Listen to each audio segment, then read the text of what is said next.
So I'd like to acknowledge the hard work and effort put forth by the Commission to bring forward these recommendations. We are always looking to make sure that our policies and procedures are the best they can be, and we really see this moment as an opportunity for us to do just that. I'm proud of the work that we've been able to do together. We're looking at implementing 6 of the 9 recommendations that the Commission has brought to us, and I think overall it makes for a safer policy for vehicle pursuits moving forward. I think we're looking at ways of providing better training, defining our purpose in our vehicle pursuit, tracking data better, and looking at ways that we can review the information that we have on vehicle pursuits to refine our procedure moving forward. The whole goal and intent is to provide constant improvement and work collaboratively with the Commission. Sir, with I don't know how many other police agencies San Diego borders, but I could think of at least a dozen in my head.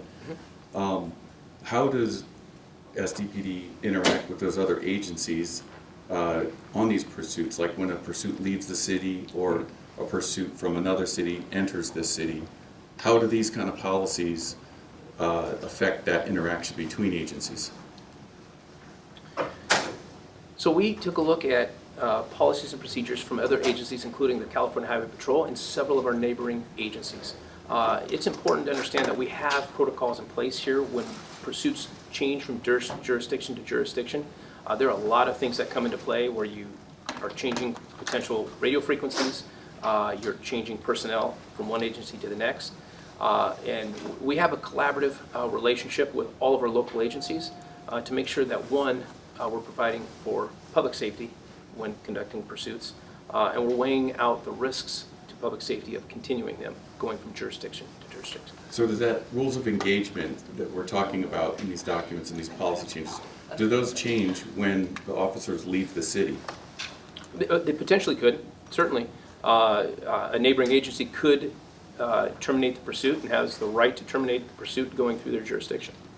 And what about when another city enters San Diego? What could you expect of them with regard to these policies? Because it could look bad if there's a crash or an injury within the city from another agency. How do you explain that to the public? Yeah, well, so I'm not sure what your question is. So let's say National City brings a pursuit into the city and it crashes in the city and somebody's injured. All the eyes are going to be on San Diego PD. So, at least from the public. I don't know, not necessarily. They're going to be looking at National City for conducting their pursuit, but just like when we go into neighboring jurisdictions and when other jurisdictions come into our area, we have the ability to terminate when things become unsafe. Or just like when we go into neighboring agencies or jurisdictions, when they come into ours, we have the ability to terminate those pursuits if the risks become too great and the rewards of continuing that pursuit are outweighed by do risks. So you do have the ability. Soundbite too. You do have the ability to ask it's refining the question. I mean, essentially, yeah. When going back and forth, if the risks are unsafe, then we have the ability to terminate those pursuits. That's really with anything that we're doing in vehicle pursuits, even in our jurisdiction. So I hear a lot of pursuits that maybe come from the CHP, and as far as I could hear. None of the dispatchers or the officers for the city are even aware of the pursuit has entered the city's surface streets, and it's over before you even know about it. I don't know. I don't know about some that. of them happen so quick. Yeah, I'm not really sure where you're going with that, but so typically what will happen when a pursuit comes into our area, their dispatchers will notify us.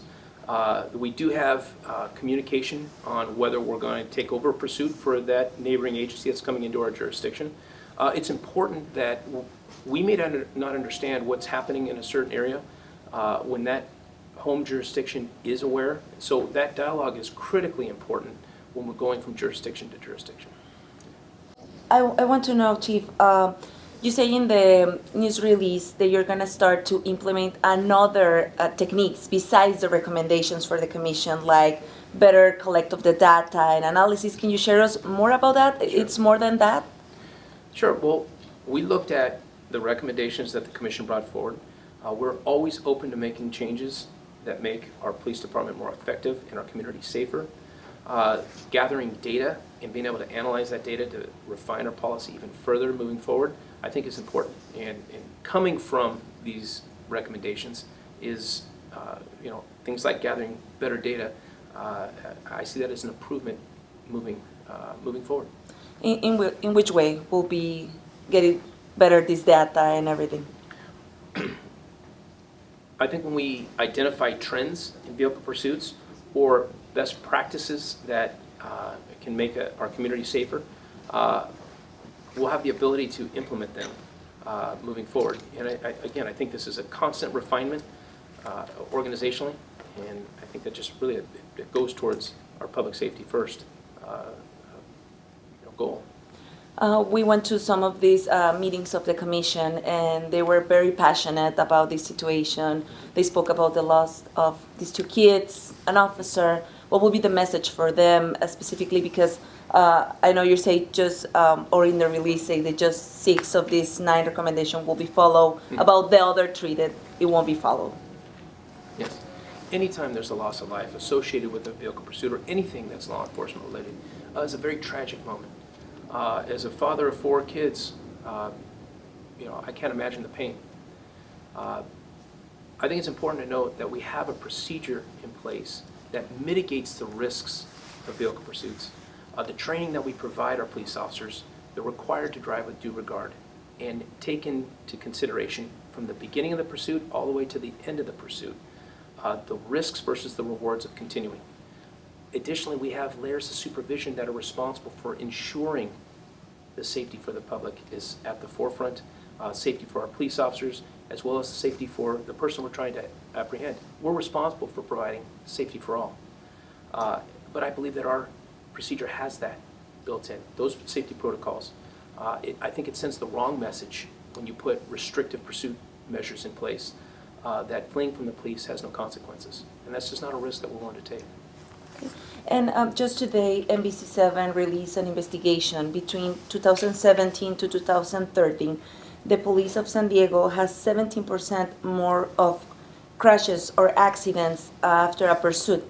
This is more than the sheriff that has 50.2%, or even all California, 13.71. My question is, what went wrong in these pursuits that ended on crashes? Well, I would note that 0.2% of our pursuits over the last 5 years have ended in a fatality. 0.2. Anytime there's a loss of life, it's a tragic moment. And I think we are constantly looking to reform our procedures, our training, and our practices. We're constantly making sure that we are evaluating the risk versus reward. And I think we have the safety measures in place, but it sends the wrong message if you put these restrictive measures in place. We've seen other jurisdictions do it, up in Oakland, state of Washington, and then have to change course to combat rising crime. So I think it's important that we are constantly evaluating risks versus rewards, keeping at the forefront that it is very dangerous to have vehicle pursuits. But if we train properly, we have the proper policy and procedure in place, it provides for that enhanced public safety. With this, we are saying that we are going to see a change of course in the way the police do pursuits in San Diego, and we will see new techniques, new stuff on this kind of pursuits. Well, we are constantly evaluating our policies and procedures, and we see this moment at looking at these recommendations as really an opportunity for us to continue evaluating our procedures. We're implementing many of the recommendations that the Commission has brought forward, and I want to thank them for working collaboratively with us on it. And last question, exists any plan to decrease this amount of accidents after a pursuit?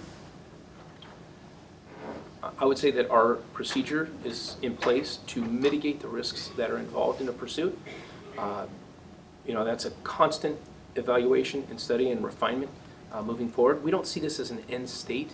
We see this as a constant dialogue, a constant improvement moving forward. Thank you so much. Speaking to one of the activists outside, I asked her what would be for them one of the options to, solutions, and they say they use more often of the helicopter. How much will that cost us? Well, that is a tactic that we use, and that is a goal. We try to get the helicopter up above to follow a pursuit, and we can terminate that pursuit and then pick the person up when they get out of the vehicle. That is a common practice that we use, it's not a matter of how much that costs. It's a matter of keeping the funding to keep our helicopters up in the air so that we can use them as a tool to help keep the community safe. Right now, what's the protocol to use a helicopter? How long, within distance, or how does the police department make the decision, okay, it's time to send the helicopter and not just on land? Well, we request a helicopter for each and every pursuit. If there's one in the air, then they're able to quickly respond. If they're on the ground, then they've got to go through certain protocols to be ready to get into the air. That does take time. So really, it's about requesting that resource. And it's one that we do regularly because they're an important tool at maintaining a safe vehicle pursuit. With a follow-up on the ABLE program. Mm-hmm. You have 4 helicopters currently. 3 out of the 4, I think, have just been replaced. I don't know how many pilots you have, but is there any effort, or what do you think the chance are of getting more equipment, more operators of the equipment, so that the uptime can be greater? Because it Yeah. seems like, I don't know Sure. how many hours a day they're in the air, but it's not 24. Yeah. No, it isn't. Our air support unit does not have 24-hour day coverage. It's an expensive unit for us to have, but they provide an incredible officer safety resource and public safety resource for us. And certainly we're always looking at ways to keep them in the air, to keep our helicopters functioning and working well so that they can stay in the air. This is a very important tool for us. And you are... I'm a community advocate here in support of the families that lost Malachi and Mason, and also the community at large that is truly unsafe with the current SDPD pursuit policy. So my question for you is, how does your advocacy for the, victims here in San Diego, do you work in any other cities like Chula Vista National City, or do you talk to those agencies? Most definitely. National City is where Earl McNeil was murdered, and it was a cover-up, and so we were there and first on the scene to expose the cover-up that was happening, showing that officers actually killed him. Medical examiner reported it a homicide because they put 2 spit masks and his sweater over his face so he could not breathe, and left him like that until he died. We deal with Chula Vista Police Department. The relationship with Chula Vista Police Department is a little different because they are more open to sitting down and having discussions and looking at changes of policies that they need to make. Sometimes we have understanding, sometimes we don't, but they're very respectful of that. SDPD is just been an adversary response of, trying to make me look bad or make them look bad, and it's not about that. This is truly about doing the right things. Do you find that, because they're a big department, are they unapproachable because of that, or do you think that there's just other ingrained issues that make them not want to change? I think that their corruption is too deep. I think that one chief alone is not going to change a department that's allowed to be corrupt for so long.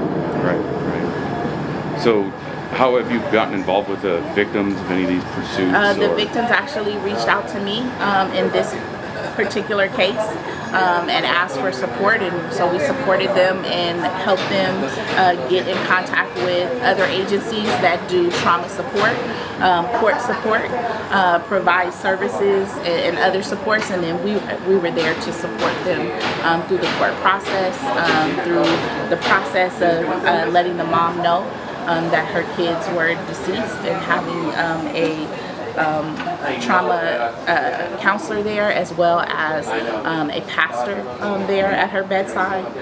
We've supported the family in just knowing the laws and processes of SDPD, because I believe I'm well versed in what their policies and procedures are.